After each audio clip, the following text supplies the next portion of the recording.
Welcome back everybody, Automotive Inc. here. Today we are working on the 2007 Avalanche. Now this will carry over to anything between 2007 and 2013 that is a Sierra, Silverado, Avalanche, Tahoe, or Yukon. The interiors are basically the same, so this will work even if you have the lower work truck interior.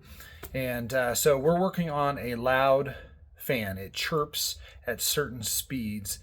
And so before we get too crazy with replacing parts, I want to get in there because a lot of times if it's off balance or has something in it like hair, leaves, or whatever, dust, it can cause a noisy motor. If not, we will replace the motor, and it just sounds like a chirp, like a cricket, I guess, if you will. So we're going to get underneath this dash. So this panel right here is held up by 3 7mm screws. You'll use a socket wrench, 7mm. Now you only need to drop it this far. If you want to try and take this piece off, you can. I just twisted it, pulled this out so this will drop a little bit lower because you can see right there it's sitting on the ledge. So that gave it just enough room. This trim piece is a pain in the butt, so try and do it when you're not. Now, as we can see, I've been detailing the Avalanche. This cat had some dogs, and this hair is literally everywhere. It's up in the wiring. You can see it over here and everything. So I'm hoping it's dog hair and or leaves up in it. But we get in here, once you get this trim piece, it'll fall down without that. These two push clips right here, plug in here and here. There's a little push down here. So like I always say, don't use a screwdriver. Push up, pinch it down, pull it out. It is connected with wiring tape, so just undo that right there. This is the motor. We'll get that out so you can get the part number, but you can get this part on the Zahn, I think, for less than 50 bucks. This job through the dealer before I bought it, he took it to the Chevy dealership that said it would cost him $400. So this is well worth your time to give it a shot. While we're underneath here, though, we're going to clean up all this dog hair like we've been doing on the whole interior. But just when somebody says, oh, I have a dog and I cleaned up all the dog hair, not a chance. It's everywhere. Now, guys, this isn't held in by anything other than you can see that tab up there on the left. You're going to pull that down and then just turn it. The fan motor will then fall out, come out, and we'll inspect it. So not a lot of dog hair in there, so we may just order a new fan.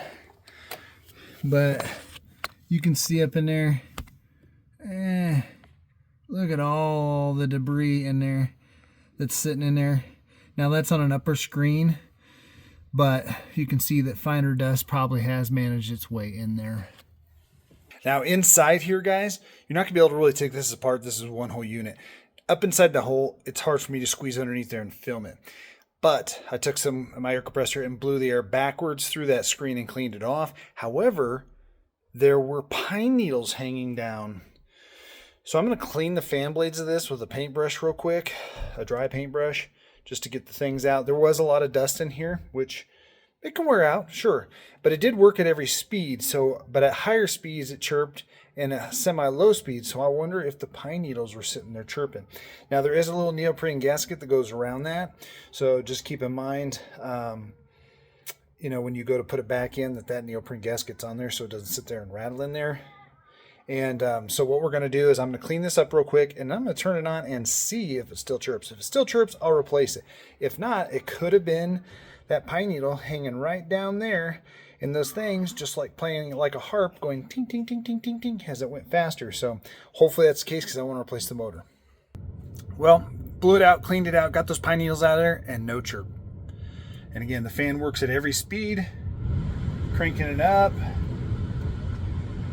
Nothing. Chirp's gone. It was pine needles.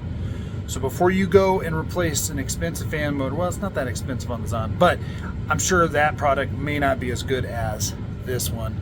It's a stock one. If you need to replace it, I'll link one down below if for some reason something's going on with it. But if it works on every speed, more than likely it's got to be something in there playing it like a fiddle. So easy. Half-hour job. Yeah, I have the seat out because I'm doing some other work, and you'll want to check out those videos on this. But at the end of the day, done. Quiet as a church mouse. Love it. All right, guys, hopefully that helps. So when you go to put it back in, just line up the tabs, turn it counterclockwise, and snap it in. If you don't get it seated right, It will catch in it, but you need to make sure that you put it up in there. So again, right there, that little pinch down tab, it only lines up one way. Once you push it in there, you'll hear it click shut. And then that's it. Push this piece of plastic back up. I encourage you to clean it before you do that. Clean up in there, blow everything out. And then once you do that, just put it back in there. Put the two 7mm bolts back in, snap your trim back in, and you're golden. As always, guys, appreciate you guys being here. We'll catch you on the next one.